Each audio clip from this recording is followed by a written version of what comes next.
Hey everybody, welcome back. Today we are making beef stew in the crock pot. You know I love an easy weeknight meal. This one goes to the top of the list.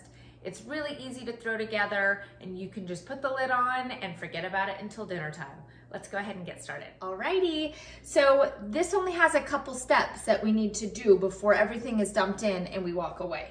We have 1 onion that we are going to dice up, 4 cloves of garlic that we're gonna mash, and then we have 2 pounds of stew meat that we are going to toss in this bowl with flour, salt and pepper, and then we're gonna brown it up, and that's it. I'm going to chop our onion and smash up these garlic cloves, and then we'll go ahead and show you the next steps. Okay, next we are going to brown our meat. So we have 2 cups of stew meat. We're gonna get in our bowl here. And then sprinkle it with about 1/3 cup of all-purpose flour, just so it'll get it nice and brown. Add some salt, add a little pepper, and let's mix all of that up.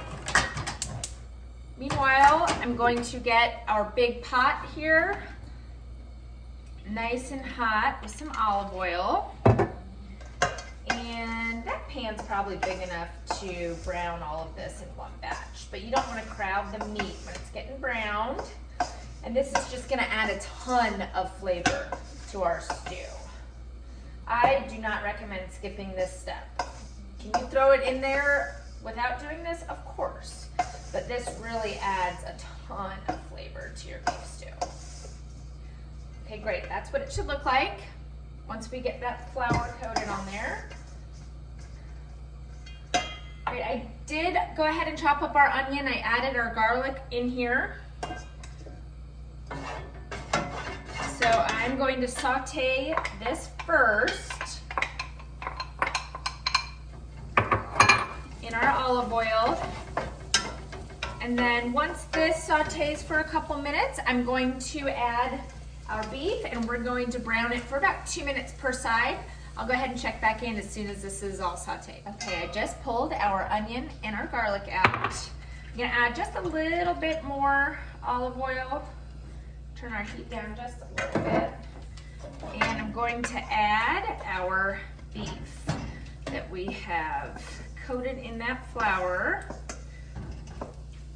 Get this nice and browned up in here. Perfect. Get all that in here. Great.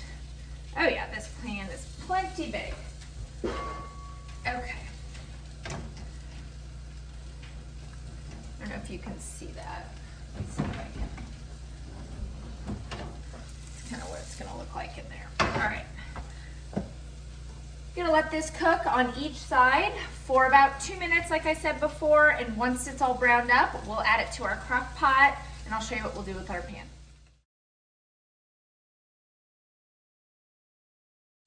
Okay, our meat is nice and brown.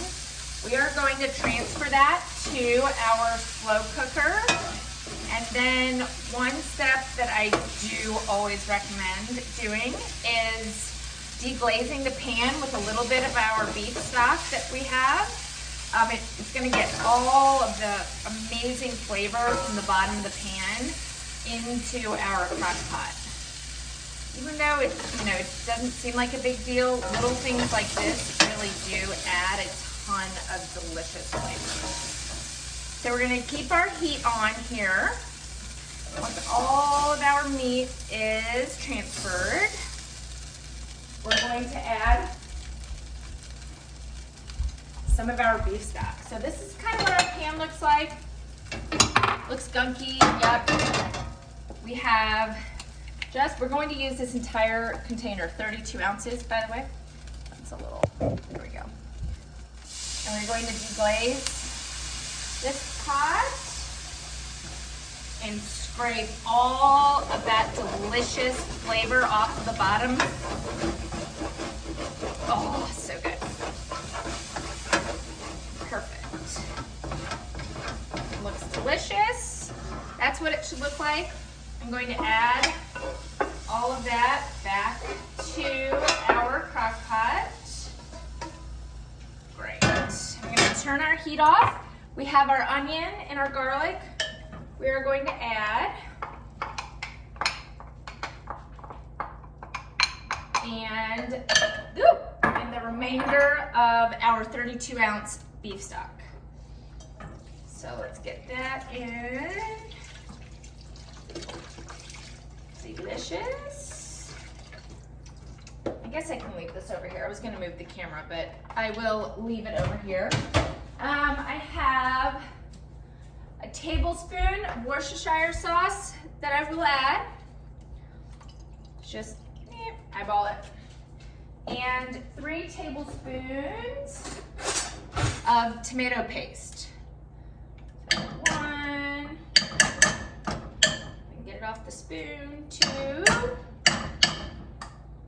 3. All right, let's mix all of this up. Great.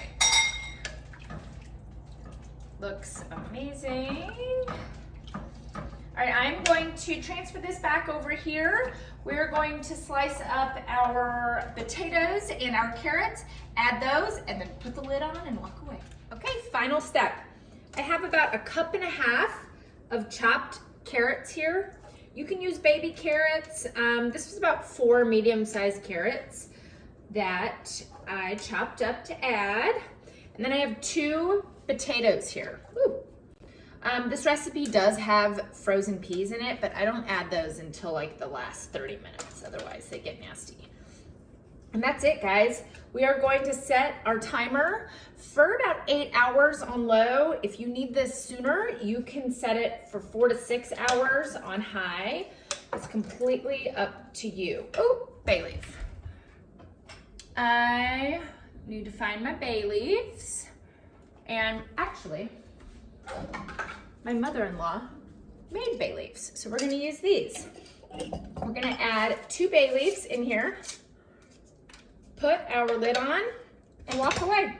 That's it. We will check back in about 7 hours and see what we're looking like. We'll set it for 7 hours low.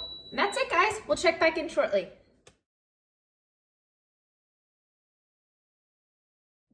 Okay, we have about 40 minutes left in our beef stew. I just want to show you guys what this looks like. So if this is thick enough for you, you do not need to add the cornstarch. I like mine a little bit more stew-like. So at this time, we are going to add 1 cup of frozen peas. And I did mix together 1 tablespoon of cornstarch and 2 tablespoons of cold water. We're going to add that in our crock pot, mix it up, and then we're gonna put the lid back on and finish cooking this for the remainder of our time, which is about 40 minutes, and then I'll show y'all what it looks like when it's all done. Okay, our crock pot beef stew is all done. And let's go ahead and scoop some of it out and see what it looks like. It smells delicious. The entire house smells so good. Yum, and that's it, you guys. Easy weeknight crock pot beef stew. If you like this recipe, please subscribe to my channel. I upload videos every Monday, Wednesday, and Friday.